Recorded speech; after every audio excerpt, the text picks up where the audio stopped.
Hello guys, Solitaire Gamer here, and today I'll be reviewing The World's Finest Assassin Gets Reincarnated in Another World as an Aristocrat. This is yet again another isekai anime series that recently aired. I gave this anime a chance because at the time, it had a decent score on my anime list. People were saying it was good. It did start out well, I'll give it that. But soon things went down a boring and cliche path. It became just like every other isekai anime series. In this anime, the main character is an assassin that is at an old age and is getting ready to retire now and live a peaceful life.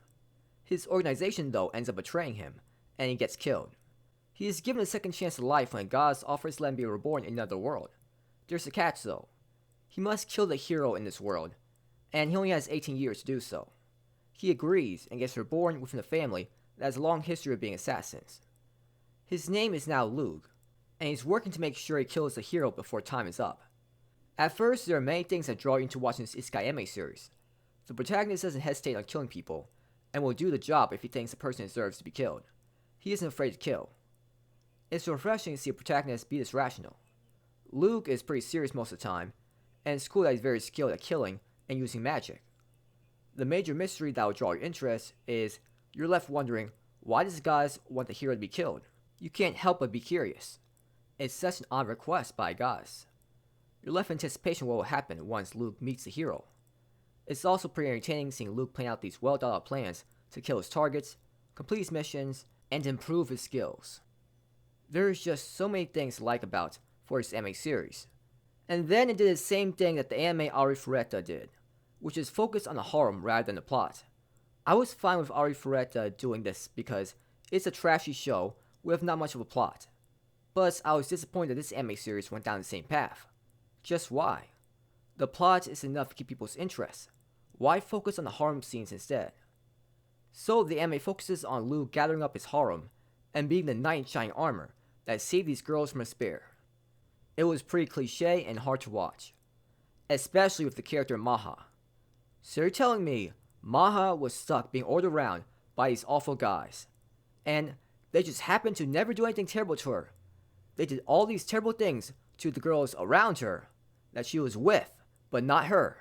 But just when they decide she'll be the next person that they would do terrible things to, the protagonist is able to save her just in time. How convenient. This is just terrible writing. This is just wish fulfillment, where guys imagine themselves as the main character, saving their waifu just in time. This is why people hate harem anime series so much. Just awful writing. There is much screen time of Luke hanging out with his harem, and getting to bear situations with them. And we have Luke think about if he can see Maha and Tarte in a romantic way. It's just way too much time dedicated to harem scenes. There is no need to build his relationship more with each girl. They already love him a lot. Watching these harem scenes feels like such a waste of time that could be used instead for plot development. The fights were entertaining to watch as Luke looks to kill his targets as quickly as possible. The final battle was really enjoyable to watch as Luke is able to find a way to kill a much more powerful person than him in an ingenious way. In terms of characters, they're enjoyable to watch for the most part. Luke was a cool character that kept calm during tough situations and never let himself get too emotional. Dia was an energetic girl that was amusing to watch. Tarte is Luke's loyal servant that carried out all his orders and really liked being around Luke. She was enjoyable to watch as well. Maha was a major dear character and it was entertaining to see her get really close to Luke and make him feel conscious of her as a girl. The opening song for his anime series was pretty catchy to listen to. The ending song was alright. The music throughout the anime was average and forgettable. The animation style looked decent, and the animation looked okay during the fight scenes. It's hard to recommend this anime series because it could have been so much more. It didn't need to focus on these harem scenes to get people to keep watching. I would still recommend to watch this anime series though because it had cool protagonists and it was entertaining to see him kill his targets in ingenious ways. I give this anime series a 6 out of 10. So that's all I'm going to talk about for today. Thanks for watching the video.